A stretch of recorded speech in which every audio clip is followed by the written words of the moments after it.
LED Systems designer Nick Pekkanen of Larian Studios tells me that one scriptwriter believed that if you could transform into a wheel of cheese, the scene would be perfect. A side quest where an angry wizard turns you into cheese may seem out of place given that the primary plot of Baldur's Gate 3 is about an invasion of tentacle-mouthed creatures that wouldn't be out of place in one of H.P. Lovecraft's Cthulhu horror stories. But instances like this perfectly illustrate why Larian is the video game creator that comes closest to simulating the wild freedom of actual Dungeons & Dragons sessions. Before Mass Effect, Dragon Age, and even Star Wars, Knights of the Old Republic were released more than 20 years ago. Renowned developer BioWare established itself with Baldur's Gate and its follow-up. According to Pekkanen, when the original games were released, they represented the cutting edge of what was imaginable in terms of technology, visuals, and plot.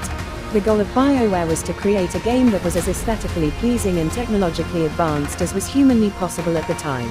The freedom of the tabletop game has been difficult for video game creators to match with, despite the fact that they frequently set adventures in the magical worlds of Dungeons & Dragons.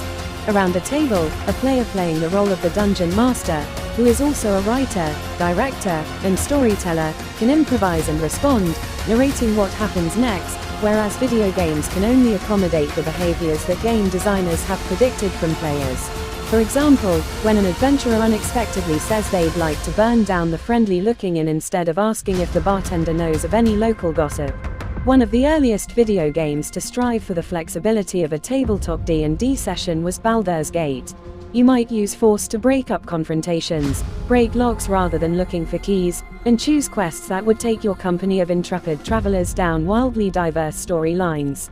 The options weren't unlimited, but Baldur's Gate gave a degree of flexibility that previous games had not, and certainly not with such, at the time, intricate imagery. However, Larian's interpretation of the series is on a whole other level.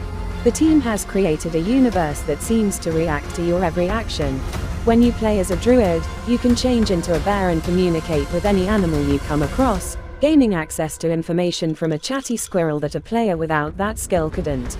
Instead, if you play as a wizard, you can transform into a cloud of gas and squeeze through the small openings in a prison cell, avoiding the difficulties that other characters must overcome when trying to escape their rooms and get past the guards. Additionally, the characters in the environment communicate with you in a very different manner depending on your ethnicity, gender, class, and the choices you've made in the narrative. It sometimes seems as though the game was created specifically to reflect your choices. This conversation is voiced over and heavily scripted, with scenes that resemble movies.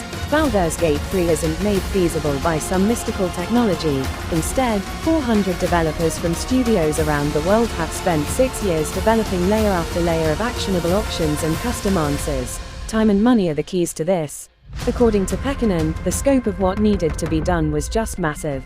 The creator created a technology that generated conversational cinematics as first drafts, each of which still required manual alterations by a cinematic director.